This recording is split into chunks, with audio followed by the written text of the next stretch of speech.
Bismillahir Rahmanir Rahim. Assalamu alaikum wa rahmatullahi wa barakatuhu. We welcome you all to the night series, Saviors of the Islamic Spirit. Today we will be covering the life of Ahmad bin Hanbal rahmatullahi alayh. Without further ado, Shaykh Sa'ad.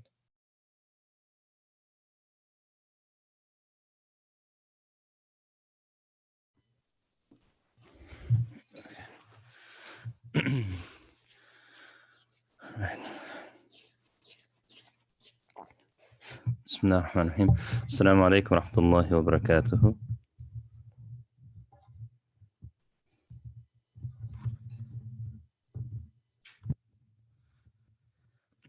Alhamdulillah. Alhamdulillah nahmaduhu wa nasta'inuhu wa nastaghfiruhu wa nu'minu bihi wa natawakkalu alayh. Wa na'udhu billahi min shururi anfusina wa min sayyiati a'malina man yahdihillah fala mudilla lahu wa man yudlilhu fala hadiya lahu. وأشهد أن لا إله إلا الله وحده لا شريك له وأشهد أن محمدا عبده ورسوله صلى الله عليه وسلم أما بعد.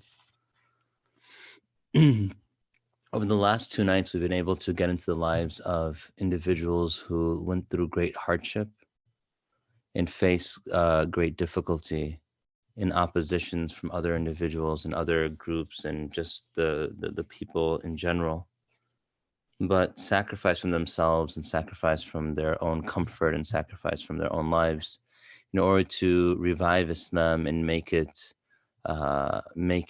as close in resemblance to the time or the Islam that was practiced in the time of the Prophet sallallahu alaihi wasallam. And we left off with the Banu Umayyah dynasty and pretty much what was going to be the end of the Banu Umayyah dynasty. Now, the Banu Umayyah dynasty, if you look at the Umayyads, some of the practices that they engaged in was that they would belittle the family of the Prophet ﷺ, and they would speak lowly of the family of the Prophet ﷺ, and they would speak against the Sahaba radiallahu anhum. And so this type of behavior really began to bother many of the Muslims. To see Sahaba be executed and killed really began to bother the Muslims. And you have to remember, the Muslims did have some type of moral compass that was still present. Just because some of the leaders were engaging in acts that were unbefitting of a Muslim doesn't mean that everyone, although many people were engaging in it, not everyone was happy with it. So the Abbasid dynasty was almost a reaction to the Banu Umayyah dynasty, the Banu Abbas. Banu Abbas mean they're from the lineage of Abbas bin Abdul Muttalib, radiallahu anhu. And Abbas bin Abdul Muttalib was the uncle of the Prophet ﷺ, from his lineage. So from the family of the Prophet ﷺ, you see the next dynasty form. In this time, you had some good leaders, and you had some poor leadership as well. And furthermore, one thing that you find in this time was that this was the time in which scholarship really began to flourish.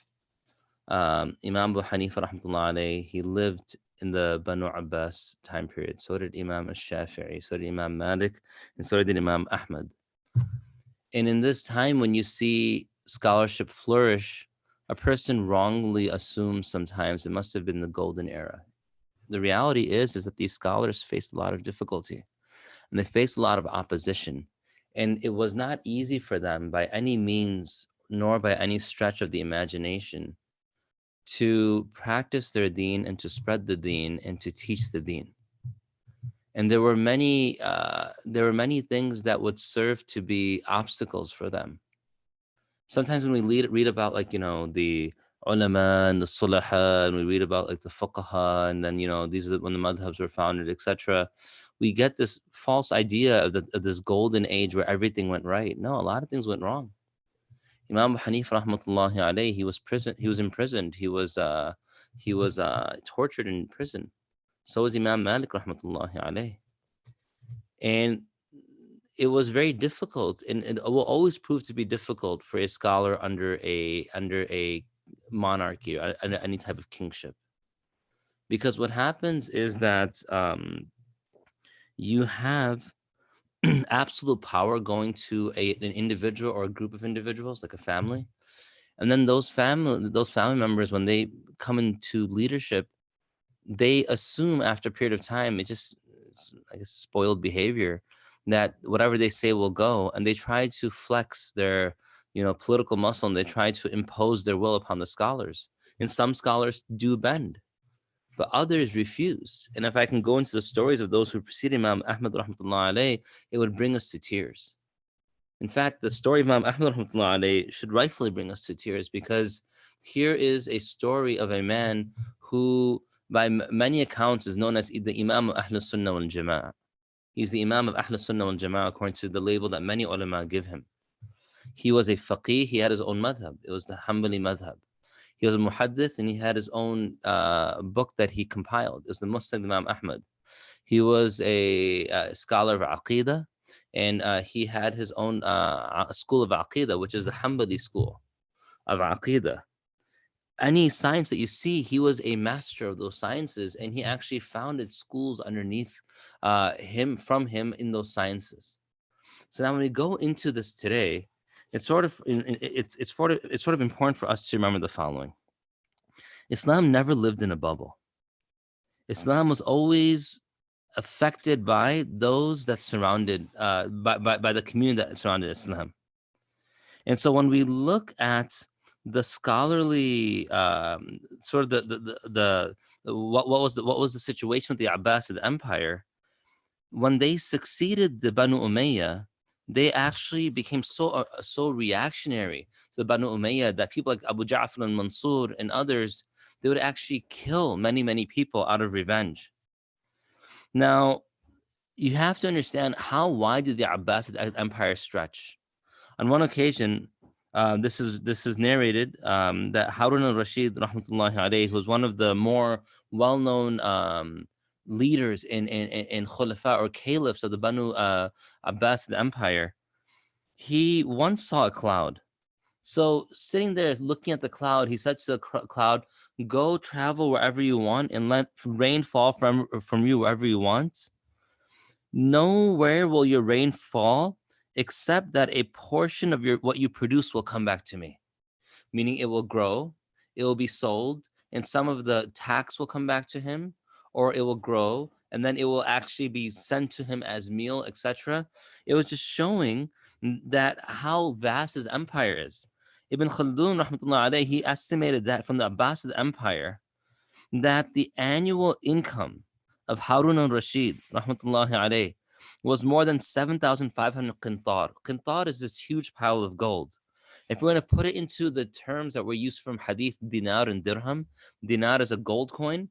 It's 70,150,000 gold coins annually was what he collected as his income. And it kept increasing. When his sons Amin and Ma'mun came into power, it would increase with them as well. And so when we look at the prosperity and growth, and we look at what was available at their fingertips, this type of wealth, absolute power corrupts absolutely. And, great wealth causes great delusion. And this is what began to happen. So now with all this wealth, what did you have? You have, can you tell Mama that Daddy sent some food for her? You had a lot of laghu, a lot of, what's the word I'm looking for? A lot of, I don't want to say useless behavior. Yeah, useless, or just, laghu. What's a good way of translating laghu? La'ibun wa lahu and laghu. How do you, useless, vain behavior, just for lack of better words. I can't think of a better word right now. So regardless, the courts would be filled with, jesters, and the courts would be filled with musicians and poets, etc., just to sort of celebrate amusement at their time. And the more amusement the heart gets, the more the heart becomes distracted from Allah subhanahu wa ta'ala. So the heart is getting amusement, and it's forgetting about Allah subhanahu wa ta'ala. The Prophet, he did not engage in unnecessary conversation or unnecessary amusement.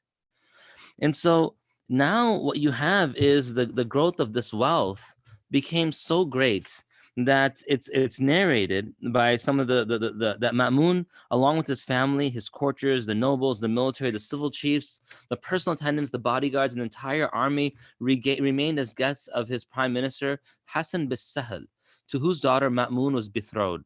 He was going to marry her. Hassan bis Sahel entertained the whole company for 19 days on such a lavish and gorgeous scale that even the lowliest of the king's party spent those few days like an aristocrat. The members of the king's household and chief officer of that state were showered with balls of musk and ambergris, like this type of scents, each wrapped in a paper inscribed with the name of an estate that they were given, and they were given a slave and a team of horses and robes of honor and some other gift. The recipient then took the paper to the treasurer, who delivered to him the property which had fallen to his lot. A carpet of surpassing beauty, made of gold thread and inlaid with pearls and rubies, was unrolled for Ma'mun. As soon as he was seated on it, precious pearls of unique size and splendor were again showered at his feet, which made a mesmerizing scene on the resplendent carpet. This isn't Maulana Shibli Nu'mani. He's mentioning this. I mean, if you can imagine, like, what type of waste was occurring there. And when you have that disconnect between the upper class and the lower class, when you have that disconnect, what eventually happens is that people are so disconnected, they forget what the general populace needs. And the more the ruling class becomes a disconnect with the general populace, and this is why if you have, for example, if you have, did Uthman tell you? He told you about? Did Uthman tell you? Yeah, okay. You didn't know? Okay. Oh, okay. When you have this type of disconnect between the ruling class and the general populace, what happens is that subsequently there's such a disconnect that they don't know how to treat them anymore. You know, the famous was it Marie Antoinette and in the French Revolution, when asked why are they rebelling, why are the people rebelling?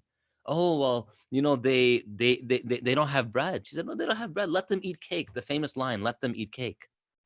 She was so deluded by her wealth and her opulence that she assumed that everyone had cake. So if they don't have bread, fine. Why they complain? Let them have cake. So when you have this disconnect between the Abbasid rulers and the lower class or even the middle class, they can't understand what's the need over there. So now this begins to grow from merely a worldly disconnect to also a religious disconnect. When you have a lot of extra time on your hands and you're not spending the deen, and you're not engaging in the practical elements of the deen, then other areas begin to sift in. Philosophy begins to seep in. Hellenistic thought begins to seep in. The influence of the Greeks begin to seep in. And when that begins to seep in, people are not practically following the deen anymore. They're not practicing the deen in any practical way, shape, or form. And so what subsequently begins to happen is that you have now these thoughts come in and people say, oh, that sounds okay. That sounds cool. Well, this is the new thing. And then, always pay. I always enjoy this. Always pay attention when a new student of knowledge comes back from his studies or her studies. Always pay attention to that, because I always love to see, their name will be on every flyer for the next like half year, because everyone is very much enamored by what does this person have to say. But the reality is they're saying what everyone else has to say because they all studied the same books. But you can often tell the difference between scholars and non-scholars in this regard, because the non-scholars often pick up on these nuanced conversations that the scholars know, but they just disregard. Because one, it doesn't really hold much weight or value. And two, to get in these conversations, what is a person going to do? They're just going to celebrate thought. They're just going to talk about, oh, well, this sounds interesting, et cetera, et cetera, et cetera. No benefit comes from it. If you look at like the elders of our community, when you speak to them, they don't speak about all these high principles of philosophy and theology, etc. They speak about make sure you're praying, make sure you're fasting, do sulh with other people and Allah subhanahu wa ta'ala, and die in a good state. And that's it.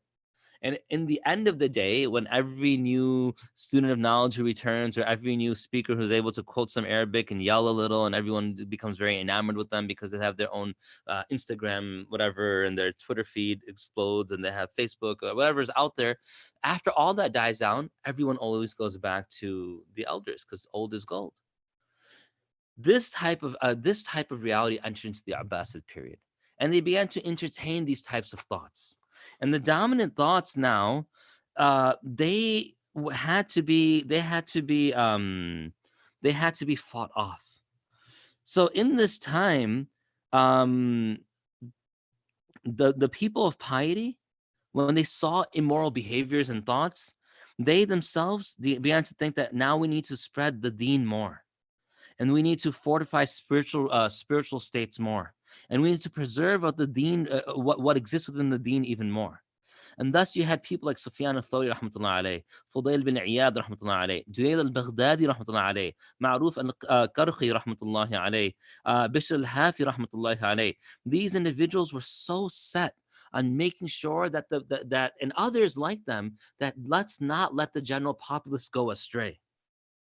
However, and then the expansion of Islam made it such that you couldn't get scholars. I mean, you had scholars everywhere, but often the impact of them was not able to reach all corners of the world. Now, in this particular time, two sciences were codified. Fiqh, people were taught how to worship Allah. In hadith, people were taught the statements of the Prophet sallallahu alaihi wasallam. Why were people taught how to worship Allah? Because a lot of strange innovations began to seep in. And so people are taught how to worship Allah subhanahu wa ta'ala. This is how you worship Him. This is what you stay away from. This is what you do. This is what necessary. This is what not necessary, etc. And people were also taught what? And hadith was preserved. Because people began to use hadith for their own personal gain. The Prophet said this and they would make up a hadith. And that's not true. But they would just make it up. Why? Because if an interesting hadith was quoted in the court of the king, the caliph would give large amounts of money and wealth to those people who quoted the hadith. And sometimes the hadith would be false. Why? Because everyone was so happy with unique things being quoted, just like they are today. And so now you had this state occur, and this really began to put a lot of burden upon the shoulders of the scholars and the people who are trying to rectify the situation. Enter Imam Ahmed. Imam Ahmed enters into this time where philosophy began to reign, and Muslims began to read philosophy, and they began to sort of try to take Islam in theology and the idea of belief in Allah, and they try to fit it within Hellenistic thought. See, it's not a problem for a Muslim to study philosophy. It's a problem when a Muslim says, well, this is philosophy. How can I fit Islam into it? This is where deviance grows into. Deviance grows into because people make sense of something. They try to fit Islam into that. They say, well, this makes sense, so let me make Islam fit into it. Islam doesn't have to fit in what you and I think is correct. Allah knows what's correct. Allah made it correct. Allah established its correctness. And then now we practice our deen based upon it. So if a person's like, logically speaking, how does it work that a prophet was taken from his home in the middle of the night and traveled to Jerusalem and to the heavens and back all within one night? Who cares what logic has to say? We were never subservient to logic in the first place. Yes, our deen has room for logic. And I'm not saying a person should be irrational. But at the same time, if a person always tries to base things based on logic, then they're going to come to a point where they're just going to disregard deen altogether. There is logic, there is breadth and room for discussions of understanding and rationalizing, etc. But if you're always going to try to take other frameworks and try to fit Islam into those frameworks, it won't work. It won't work. And this is what happens when philosophy comes into play. You have frameworks that are established externally. You try to put Islam into there. Imam Ahmed rahmatullahi alayhi, when he comes into this situation, he is born in Baghdad in the month of Rabi al-Awwal in 164 after Hijrah, 780 after in the Gregorian era. In the Common Era, I should say. 164 is about 63 years after the passing of Umar bin Abdul Aziz, and I can't remember exactly when I'll just look. Hassan Basri rahmatullahi alayhi, he passes away in 110. I was going to say 121, so I'd been off. 110. So this is about about 54 years after they pass away. So a bit of a gap. In this gap, already things begin to go awry, but other scholars are trying to keep things up. He was from Shayban. He's Shaybani, and he was someone who his grandfather migrated from the area of Iran, of Khurasan. And when he migrated, he was actually appointed the governor of Sarakhsh. And this is under the rule of the Banu Umayyah. Yet, despite that fact, he still had a deep love for the family of the Prophet ﷺ. And he used to be very much sympathetic to the cause of the family of the Prophet ﷺ. So when the Abbasids would come into play, you would see already that family was embedded and endowed with love for the family of the Prophet ﷺ and for the Sahaba radiallahu anhum in general. When he passes away, And he loved the idea of having the Banu Hashim become the leaders of the ummah. When he passes away, um, as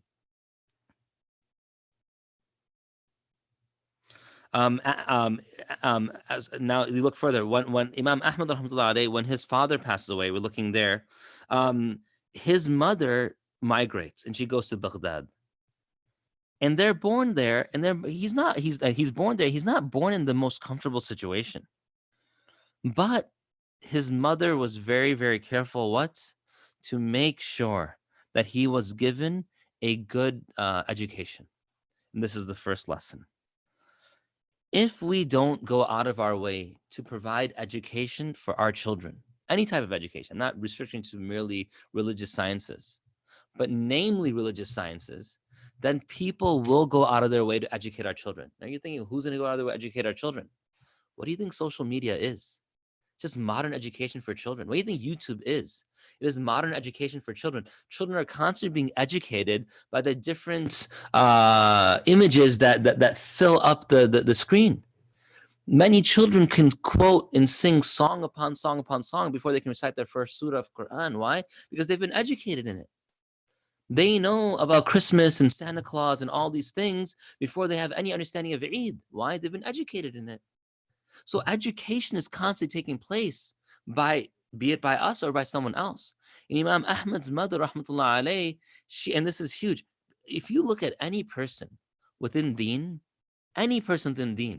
you see that there was a strong female figure there. And this is why it's so important to marry people of piety. I'm speaking to the men specifically right now. Why? Because they will be the mother of your children. And you might be a 2-bit hack that turns into nothing of benefit for the world. But the female may be someone of influence for her children. And thus Imam Bukhari rahmatullah alayhi, who had a great father, a man of piety, who made sure that they were always fed and aided and fueled through halal only. Father passes away. Imam Bukhari is blind at a young age.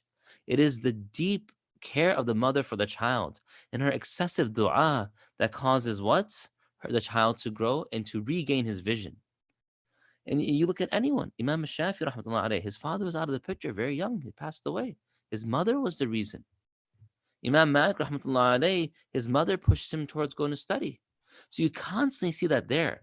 So education is key, and the first murabbi or murabbiya is the mother. And if a person looks at the Prophet ﷺ being Nabi al-Ummi, Ummi has two meanings. One is being illiterate, and two being of the mother. Meaning that even if a person is physically illiterate, if they are ummi of the mother, they will have given the proper tarbiyah in raising, in upbringing for them to have enough fertile soil within them to take in good education. And so his mother went out of her way to make sure that he began to study. And they were not wealthy; they were poor. And because they were poor, he also had to use his ingenuity and become industrious and become clever in the way he lived.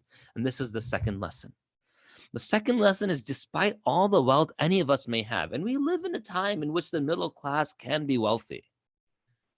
Despite whatever wealth we have, and we're wealthy, I can just turn on a light without having to light a lantern. I can, I can communicate. I don't know where you all are sitting. I have no idea where you all are sitting. But I can communicate with you from the comfort of my home, and we can exist in this global Muslim village. We have the excesses of luxury at our fingertips. Now, sometimes when that happens, children become spoiled. So even if we are people of wealth, it's important that we restrict the engagement of a child and the indulgence of a child within wealth. Sometimes parents, because they're working so hard, they try to make up for their lack of presence by throwing money at their children. And now the child gains no relationship with the parent, and the child gains a deep love for money. So it's 0 for 2, right? They're batting 0 for 2 at that moment. At that moment. Imam Ahmad's mother, rahmatullahi alayha, she was very, very keen to make sure that he gained knowledge despite the resources. And sometimes we should consider restricting resources. I'm not saying make our children starve, saying restrict resources. Every few days in Ramadan, we don't have to have 30 pieces of food item at the table for iftar. One day, have your kids only break fast with food and water. 2 or 3 days, have dates and water, and that's it. And then let them have a simple one platter dinner. The Prophet never, to what I'm aware of, had multiple platter dinner, meaning there was like 2 curries on the table or anything of that nature. So have them go through that once in a while. Have them fast some days. Have them receive, instead of one Eid, instead of getting gifts, have them take whatever total amount of money they would have receiving gifts, and rather than buying gifts, say, this is what I want to give the poor. Have them buy that, package it, and go to an orphanage and deliver it with their own hands.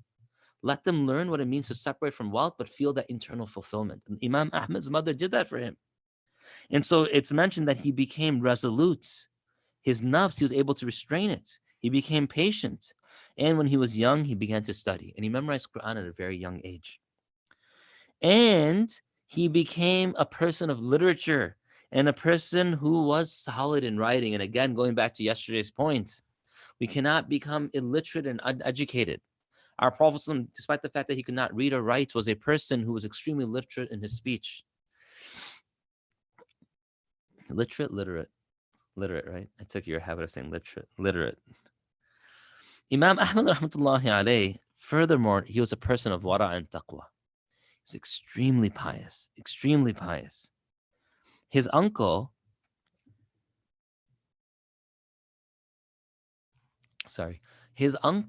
worked for the government. He held a post within Baghdad. And when his uncle used to send different messages through messengers to different leaders of the city, officials of the city, he once handed over some of these messages to Imam Ahmed to deliver to a messenger, to a courier. Rather than giving them to a courier, Imam Ahmed went to a river and threw all of those messages into the river. Now, it's not like ink that we have today, even though that would run as well, but handwritten ink that immediately dissipates in the river. So he threw them all in the river. Why did he throw it in the river? Because he was afraid that as governors or as officials, they often speak about secrets of the community and people, and he didn't like that type of backbiting occurring. He's young at this point. Furthermore, when he was an apprentice in such office, many wives would come to him. Now, what type of wives were these? These were wives whose husbands were mujahidun. So the wives would come and their husbands would have been away for a period of time. And the lack of presence of the husband leaves a certain part of that marital relationship unfulfilled. So when they came, they would come and they would have their letters read out loud to them by Imam Ahmed, and then they would orate, they would dictate the letter to be written. Imam Ahmed would oblige them. He would do so. But if he ever considers anything to be undignified or to be against Sharia or go against his own sense of modesty, he would refuse to write it down or even listen to it. I mean, you see youth today who go search those types of information on the internet, etc. He would not let it reach his ears. Despite whatever a normal youth would gain from it, he refused to take that from it. And thus, a man named Haytham bin Jamil, who was a person of great firasa and great insight, he said that if this young man remains alive, he will become a model for all people. If this young man comes alive, he will become a model for all people. Imam Ahmad rahmatullah alayhi, he used to love hadith. And he actually began to study hadith from Abu Yusuf rahmatullahi alayhi. And then he studied from others, Haytham bin Bishr rahmatullahi alayhi. He also studied from Abdul Rahman bin Mahdi, Abu Bakr bin Ayyash. These were stalwarts of hadith of his time. Excuse me. And when he would want to leave his home for studies early in the morning, sometimes his mother would say, can you at least wait till later in the morning? Now, I want you to guess. What is she talking about here? Mothers, they want their children to rest properly.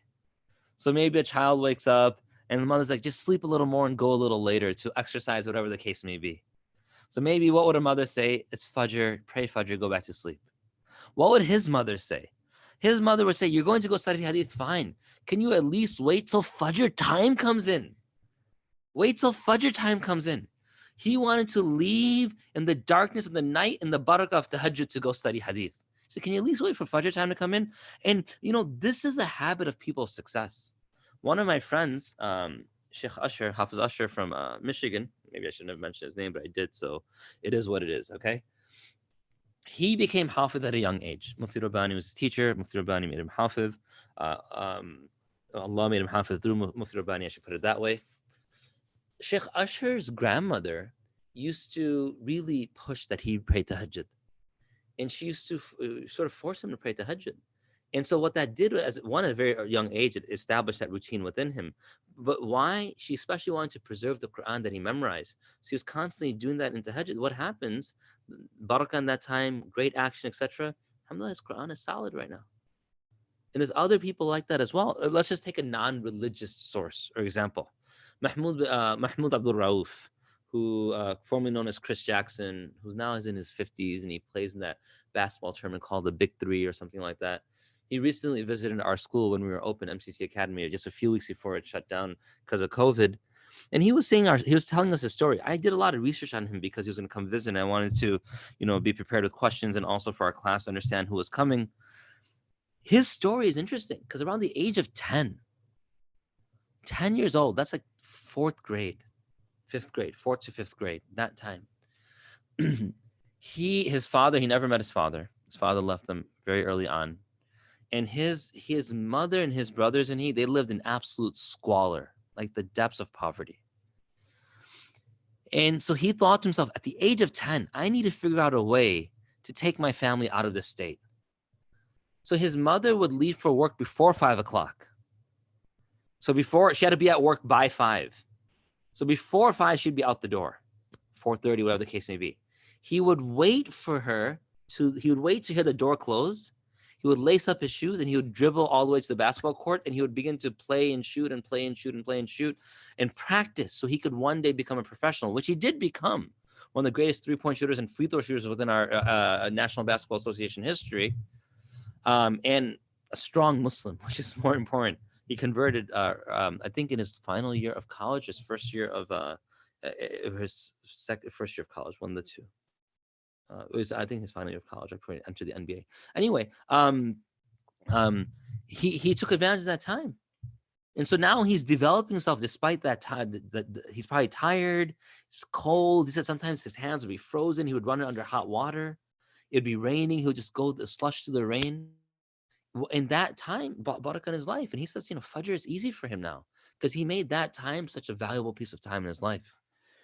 And so now he's studying in Baghdad and he leaves for Basra. He studies in Basra, he goes to Hijaz, Mecca, Medina. He studies in Yemen, studies in Syria. He studies in all these different places. And as he begins to study, he meets a great man. This man's name is Muhammad bin Idris al-Shafi'i, rahmatullahi alayh. Who is that? That's Imam al-Shafi'i, rahmatullahi alayh. He studies under Imam al-Shafi'i, rahmatullahi alayh.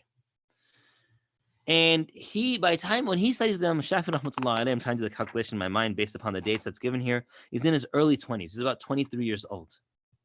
When he met Imam Shafi'i, he began to study the fiqh of Imam Shafi'i, rahmatullahi alayh. And Imam Ahmed became so proficient in the madhab Imam Shafi'i rahmatullahi alayhi that Imam Shafi'i himself used to depend on Imam Ahmed's knowledge. And he used to often ask Imam Ahmed to enlighten him about certain hadith and their authenticity. So look who this child, he's 23 years old. That's 16 years younger than, no, that's 23 Islamic years. So that's 17 years younger than I am. And he's already someone who Imam al-Shafi'i is looking to for assistance in developing his madhab. And now he travels, he goes to Iran, and he goes and he studies under scholars there. And he mentions that he wanted to go study there. But what held him back from studying with Jarir bin Abdul Hamid is that he didn't have money enough to go there. And he said even if he had like 90 silver coins, he would have left for Ray and go studied over there. And so he was studying and becoming who he became, even despite the minimal nature of his resources. And this is the next lesson. He was not a complainer. He didn't say, oh, well, I didn't do well. I tried and I failed. The lesson is never try. That was not the way he approached life. If something went wrong, if life gives you lemons, what do? Sorry? What did you say? What did you say? You make what? You did say something. You're lying now. I heard you whisper it. But you said something, right? You didn't say anything? But you said something. Yeah. So Mike, life makes lemons. What do? You go to the local market and sell it and make money off of it. Why make lemonade? You're just gonna drink that and then not have anything left over. So anyway, Imam Shafi rahmatullah alayhi, Imam Ahmed rahmatullah alayhi, he did eventually travel. He studied under he studied under various luminaries. I'm just gonna begin to skip some of these things because we have to go into some of the tests that he underwent. He was in Makkah al-Mukarramah with Yahya bin Ma'in rahmatullahi alayhi. They met Abdul Razak bin Ibn al-Humam rahmatullahi alayhi. When they met him, Yahya bin Ma'in he knew Imam Abdul Razak bin Humam, and so he greeted him and he told him this is Imam Ahmed, and so he also requested that they have some time to learn hadith from him. When Abdul Razak left, Imam Ahmed told Yahya bin Ma'in that there's not any benefit for them to take advantage of Shaykh's presence in Makkah and listen to hadith from them. And Yahya bin Ma'in wanted to stay and take advantage of it, but Imam Ahmed refused to listen to hadith from him, and he left for Yemen. And he said, I would be ashamed before Allah if I break the journey undertaken with the intention of learning hadith. I will go to Sana'a and attend the Shaykh's lecture there. And after the Hajj, he went to Sana'a to learn hadith, handed down through Zuhri and Ibn Musayyib and Abdul Razak. He didn't want to lose out on the opportunity of gaining maximum benefit at any period of time. So now people begin to know him. He has high notoriety. He is Imam Shafi said about him, I've never seen anyone like this man. And when Imam Ahmed became so proficient and so advanced in the Shafi'i fiqh, he came to a point where he realized that he held some disagreements with Imam Shafi'i. And so he actually broke away from his madhab respectfully and began his own madhab. And we know about Imam Ahmed. When he was leaving Baghdad, Imam Shafi said, the Imam Shafi said when leaving from Baghdad, I'm leaving in Baghdad when there's no jurist or person more pious or greater than Ahmad bin Hanbal. Now, Ahmad bin Hanbal, rahmatullahi alayhi, he begins to teach at the age of 40. Now, this is the next lesson. And please listen to this carefully. It's an important lesson for me to say, I'm 40 right now. I began to give speeches and lectures, not like just high school khutbahs, but like, on the quote unquote speaker chain and traveling to different states. And I was about 17 or 18 years old. No, maybe not 17, maybe 18 or 19 years old. 19 years old, I think would be more accurate. I'm 39 right now. So 20 years ago about. Traveled to different states and gave talks and et cetera, et cetera, et cetera. Many things, and I think my father can attest to this. I know different people can attest to this as well. Many opinions of mine have changed over time. And one of the main reasons they've changed over time is due to the fact that age has kicked in. And with age and wisdom, a person begins to recognize where they are faltering and where they are being too staunch and stern and where they need to be more open, etc. For those young scholars who have returned, and maybe you're not listening right now, and you don't need to listen, because I technically don't consider myself a scholar based upon what my principal told me. He said that once I graduate, which was in 2015, that I'll need 10 years if I'm an excellent student, and I wasn't, of self-study and learning from others and community involvement to be considered a scholar. 15 if I was an average student, or 20 as I was a lower tier student. So I have 15 more years of self-study, which I rarely engage in anyways. Probably have 30 more years before I can be considered a scholar.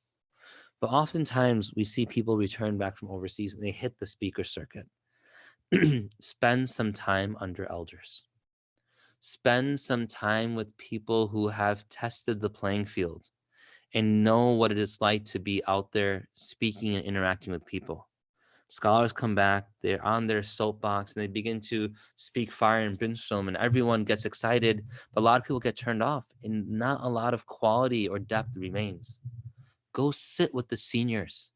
Don't teach right away. Or if you have to teach some of the introductory subjects and go sit with the senior ulama. Or do, like, for example, one of my teachers, Maulana Afzal, who studied in Darul Uloom Zakaria. He was one of the most brilliant people, I've been told, from the people who are in Darul Uloom Zakaria. They say from their own teachers, who was it? The Shaykh Rada al-Haq, the Shaykh al-Hadith there, wrote about him in his autobiography.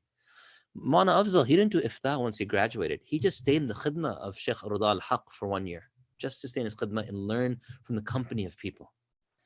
So if you're one of these new, you're hitting the speaker circuit and giving khutbah, and this is one thing I loved about Zambia, only ulama give khutbah. The regular populace did not give khutbah. And I'm not trying to bring the regular populace down, and I'm not considering myself a scholar either.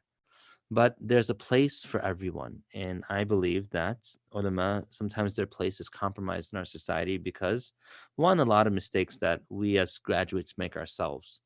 But two, just because we're always looking for the new greatest thing. So ulama, spend time, especially if you're younger, with individuals who studied. Learn from them, listen to them. Not people like me who may be 40 by Gregorian age, or Islamic age, but have only been out of mothers for 5 years. People who've been out in the community for 20, 30, 40 years. Imam Abu Hanifa, he tried to teach in the absence of his teacher. When his teacher came back, he knew right away that I am not ready to teach. People are given, the prophets are given prophet at 40 for a reason. So let that maturity come in. Spend some time. I'm not saying don't do khidmah of the community, but spend time also with the elders and learning from them and sitting with them and gaining that color, have them painted upon you. And that I felt was just a very important lesson I wanted to give. Now let's continue.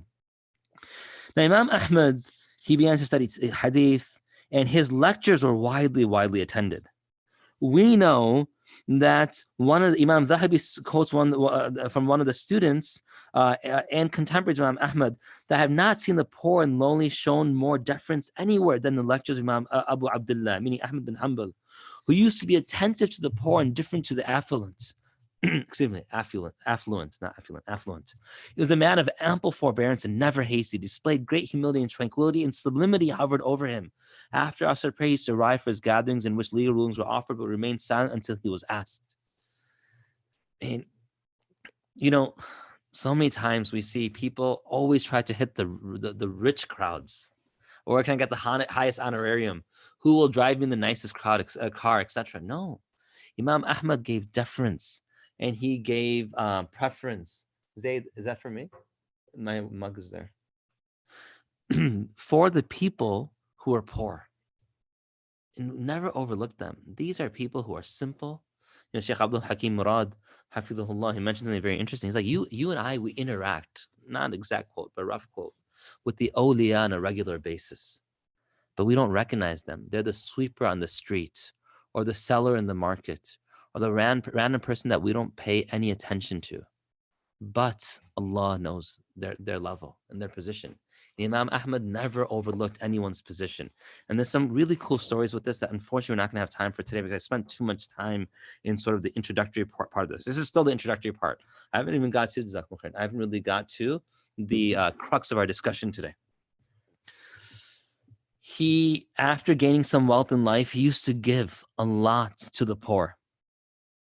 And he never accepted a gift or a present from people of official position. One time, his sons would ask why he refused. And he said that, look, these gifts are not haram. However, when explained that they were perfectly halal, he refused to accept these gifts because it was higher in quality and higher in taqwa to do so. And higher in care, to do so, to be careful.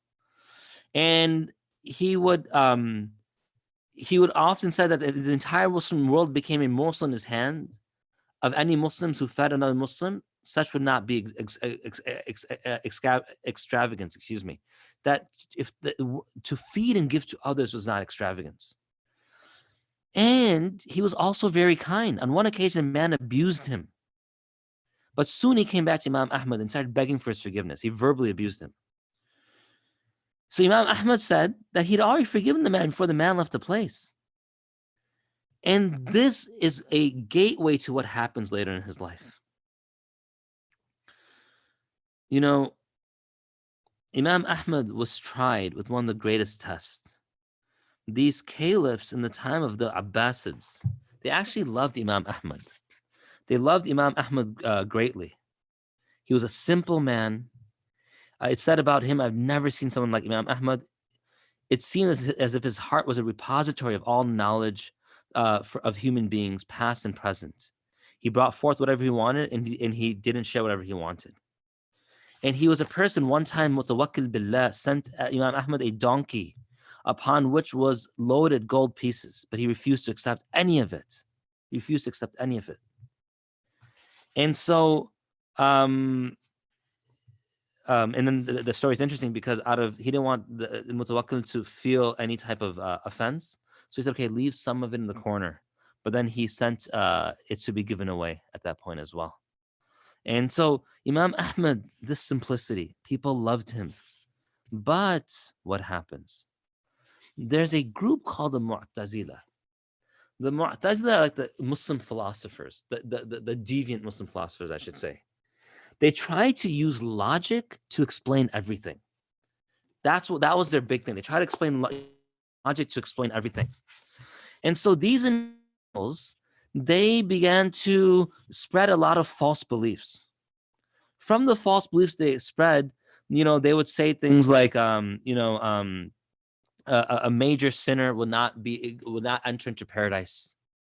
They weren't like the Khawarij who say they'll enter into hell, but they would say they'll enter manzila bain manzilatain, a place between the two places. And they would say like they would what else would they say? They would say, why am I forgetting some of their thoughts? They were rationalists. I'm sorry, but they have a lot of deviant beliefs. Oh, here's a main one. They said Quran is a creation of Allah. It's not the word of Allah. That statement takes a person out of Islam. That belief. This Quran is part of Allah. It's not a creation of Allah. Yes, the book, the Mus'haf that we have today, that's a creation. But the words there are from Allah. And this, Harun al-Rashid did not follow this, but Ma'mun al-Rashid, he was heavily influenced by the Mu'tazila. And so he began to adopt this position.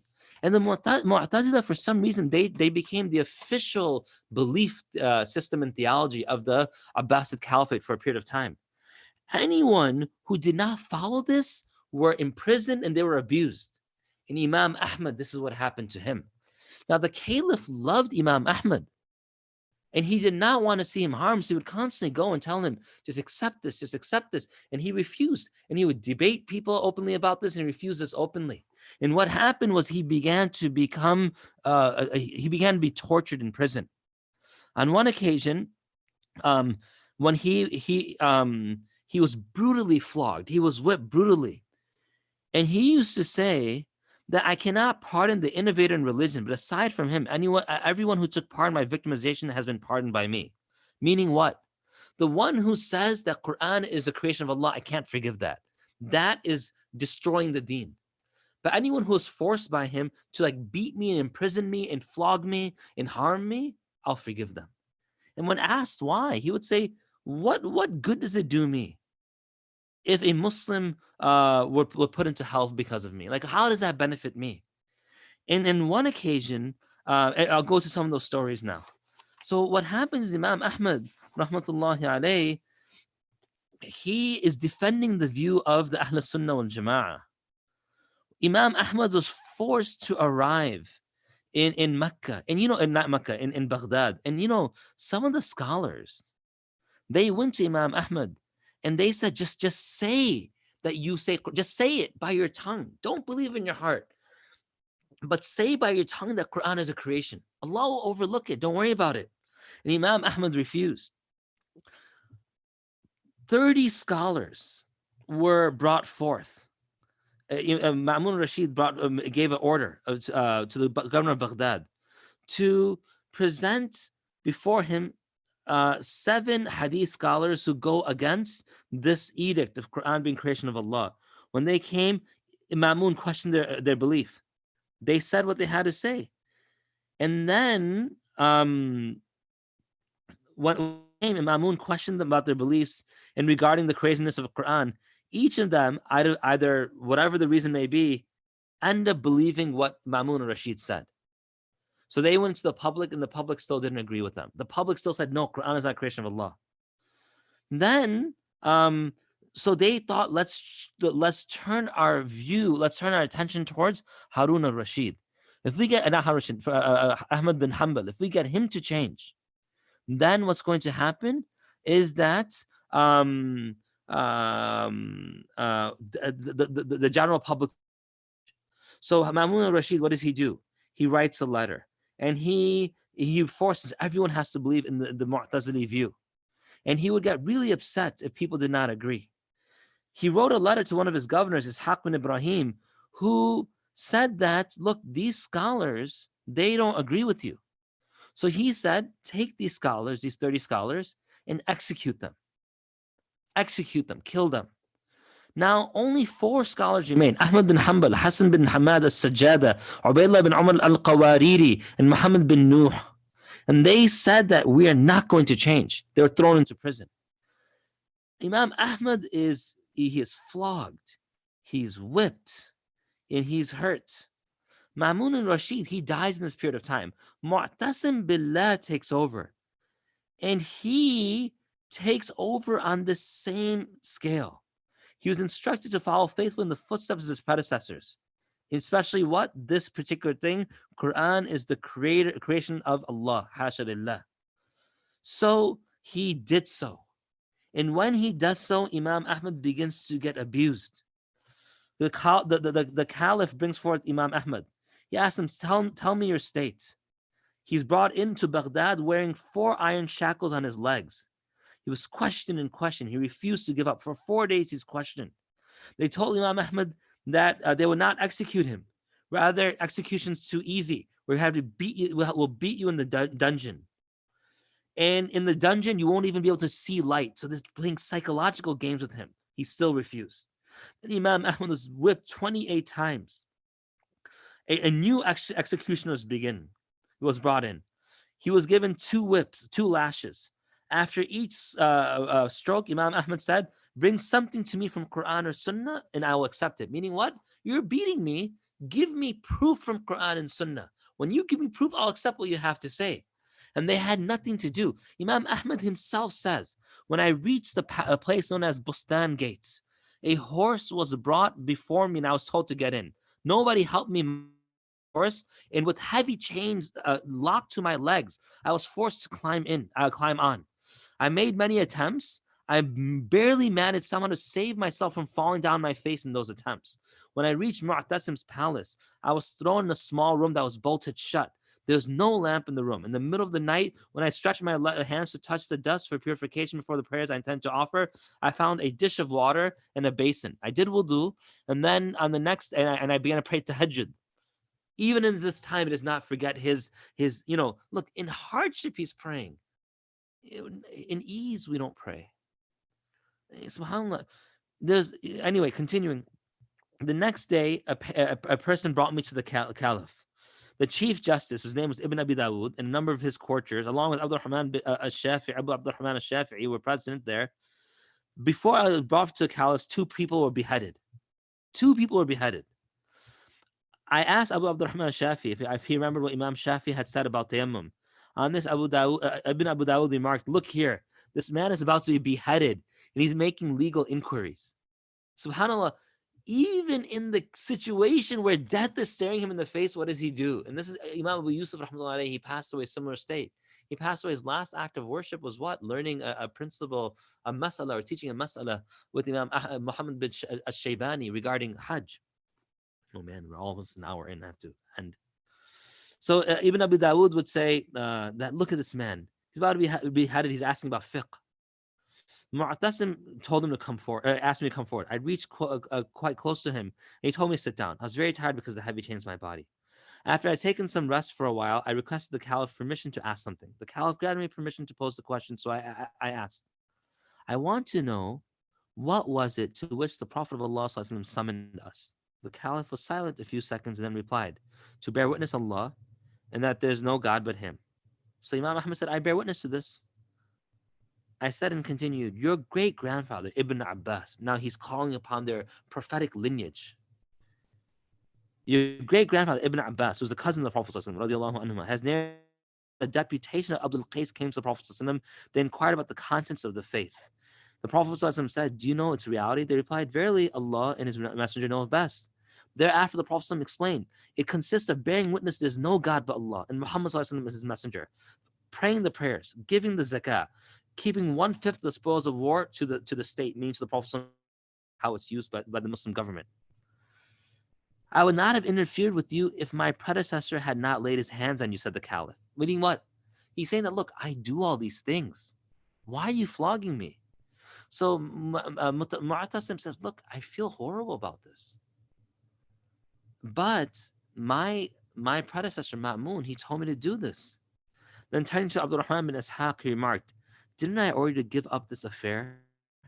I said, Allahu Akbar, it is a blessing unto the Muslims. The Khalifa then said what to the scholars, including Abdurrahman, to join in debate with Imam Ahmed. So Imam Ahmed then says, I answered all the questions one by one until Mu'tasim exclaimed, Ahmed, may Allah have mercy on you. Think again of what you say. They couldn't get him to, they couldn't confuse him. Everything they can try to confuse him with, he got it right. And then he said, think what you say. And he said, Amir al-Mu'mineen, show me something from Quran and Hadith and I'll accept whatever you have to say. And he would say, if you could simply just say yes to me. Mu'tasim does not want to abuse him. He loved him. But if you would just say yes to me, I would free you with my own hands, then call upon him with my nobles and army chiefs. Now remember this in particular for what happens after Mu'tasim's death. Once he intervened saying, Imam Ahmed, Ahmed, I feel compassion for you and love for you as much as my own son, Harun. What do you say? My reply to such was, I will accept if you bring forth something from Quran, the book of Allah, or the Sunnah of the Prophet. At this, the Khalifa got tired and then ended the session. On the third day, I asked for a cord to fasten my chain, for I had a premonition something would happen on that day. He knew some insight made him feel that something bad's going to happen today. So he fastened his trousers very tightly. When I arrived at the court, I found the dignitaries of the empire ranged on the right and left of the caliph's seat. Hundreds of men in splendid uniforms, some with drawn swords, others with whips standing around the caliph. But a number of religious scholars present on the previous 2 days were absent. When I reached near Mu'tasim, he ordered me to sit down and to contend with the people present here. I answered the questions they asked till it got late. Then I was taken aside. The caliph said something to them, who left the court, and I was again brought before Mu'tasim. He said, Ahmed, may Allah have mercy on you. Accept what I say, and I'll free you with my own hands. I gave the same answer I gave the day before, and he grew angry and ordered, take hold of his arms and dislocate them. Now I want to show you something. It's a little disgusting. I'm going to show you something right now. Look right here. You see this? This is my shoulder. I tore it when I used to wrestle. I could actually pop it out of place. You see it right here? I'm going to stop here because I don't want to do it completely because it hurts. It is one of the most painful things to pop your shoulder out of place. I've done it on multiple occasions and then pop it back in. It hurts like crazy. Why does it hurt? Because because once you pop it, because it's not a socket, it's a plate in a joint, everything gets ruined there forever. And I've had shoulder surgery on it. It's very, very painful. It slips out sometimes. So Imam Ahmed, he ordered dislocate his arms. After this, Mu'tasim sat down in a chair near me and called the executioners. Each gave 2 lashes while the caliph bade them hit him harder. After I took 19 lashes, Mu'tasim addressed me again. Who's ever taken a miswak or like a Twizzler, the candy, and hit yourself with it? Ever do that before? It hurts. This is a lash of a whip. It penetrates. It cuts the skin open. Then afterwards, he said, Ahmed, why do you want to get rid of your life? Allah knows that I have great regard for you.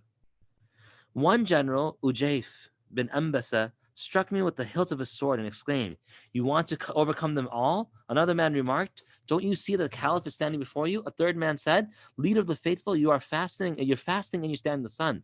Mu'tasim repeatedly beseeched me to acknowledge his doctrine, but each time I repeated the same as earlier. And then he became angry and he ordered that they hit him harder until I became unconscious. When I came to, I found that I had been unchained. Someone present told me, we pulled you down your face and then trampled upon you. However, I did not know what they had done to me. he went unconscious, and they were so angry that they dragged him by the face and they trampled upon him. They stepped on him. Imam Ahmad did not look. How quickly we budge. How quickly we budge. And I'm not trying to say in the COVID era that we should all be in the masjid praying. I'm not saying that. But, something goes wrong. We fear for our Islam. Shave your beard, take off your hijab, do this and that. People might know you're Muslim.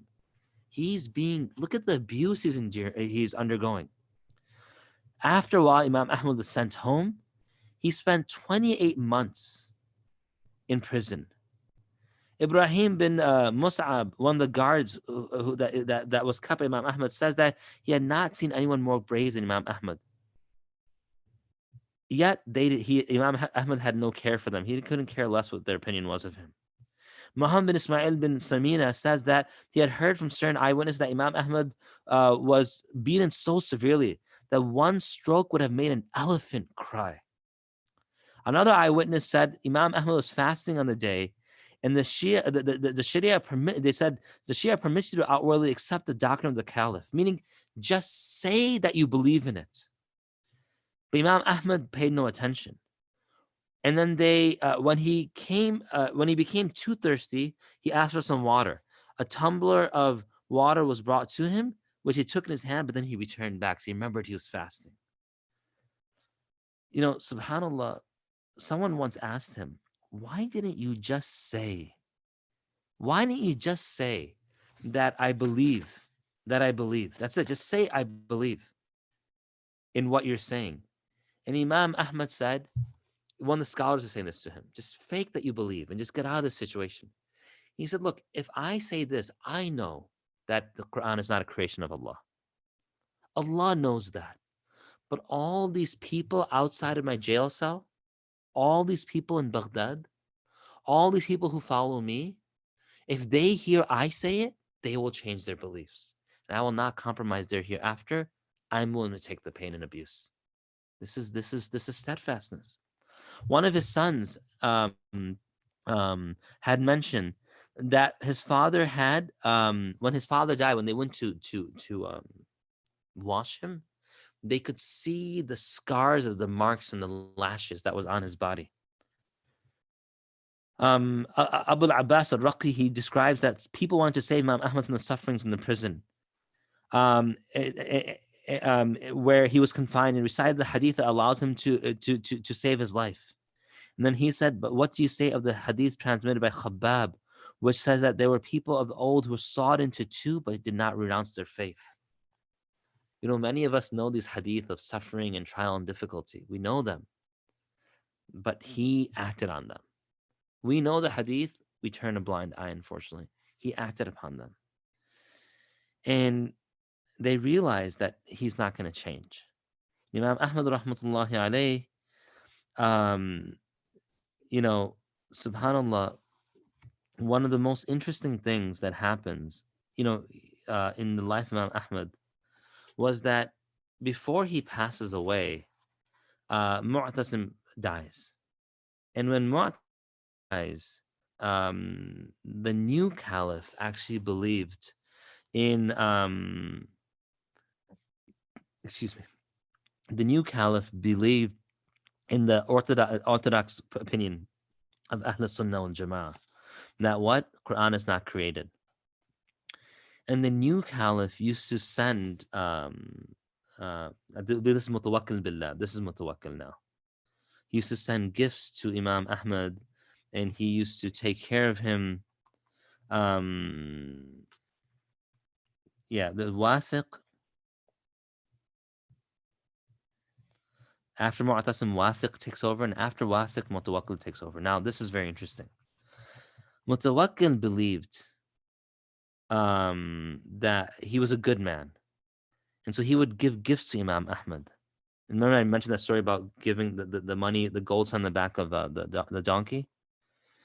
Imam Ahmad was often hosted by Mutawakkil, and he was served dishes that were very valuable, 120 silver coin dishes, and yet he would not touch the food. Now, what's interesting is that Mutawakkil billah, he would send stipends to Imam Ahmad to take care of Imam Ahmad, but Imam Ahmad refused to take any of it. And he fell seriously ill at the age of 77. And a number of people were very, very large. He was all of the beating that took place, he would urinate blood in his life because of it. And he had so much grief that he had ulcers in his stomach. And now Mutawakkil was trying to make up for it by treating him well. And Imam Ahmad would say, I don't know which was a greater trial. The beating that he took from Ma'mun, Mu'tasim, and Wathiq Billah, or from Mutawakkil Billah treating him well.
And I'll explain why later. I mean, but for some things, if the host isn't there, it makes it really.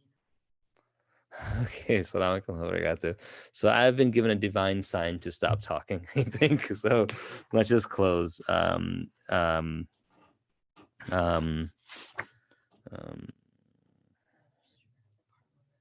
Yeah. Which is a greater trial.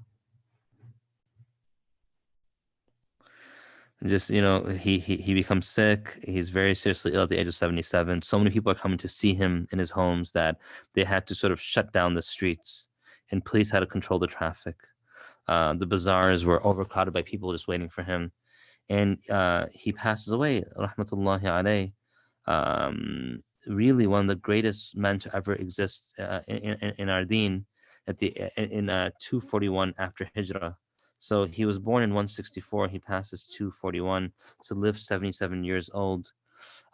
Just like Basra all came out to pray for Hassan Basri, Baghdad all came out to pray for Imam Ahmad bin Hanbal rahmatullahi alayh, to pray the janazah over him. And if you want to know what that means, Mutawakkil Billah asked, we need to see, let's estimate by the number of people there, how many people were there. So they sort of counted like the number of rows and everything. They had to do this estimation. And it was stated that approximately 800,000 men came out to pray his janazah prayer, and 60,000 women. I mean, we're talking numbers near 1 million people, almost 900,000 people, 860,000 people came out to pray his janazah prayer. So, Allah honors the people who are special to him, sometimes in this world, but also in the hereafter. So we'll close over here.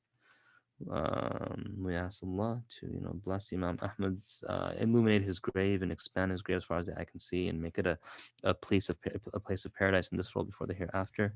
Wa akhiru da'wan, alhamdulillahi rabbil alameen. Alhamdulillahi rabbil alameen. Allahumma salli ala sayyidina Muhammad wa ala ali sayyidina Muhammad barik wasallam. ربنا ظلمنا أنفسنا وإن لم تغفر لنا وترحمنا لنكن من الخاسرين.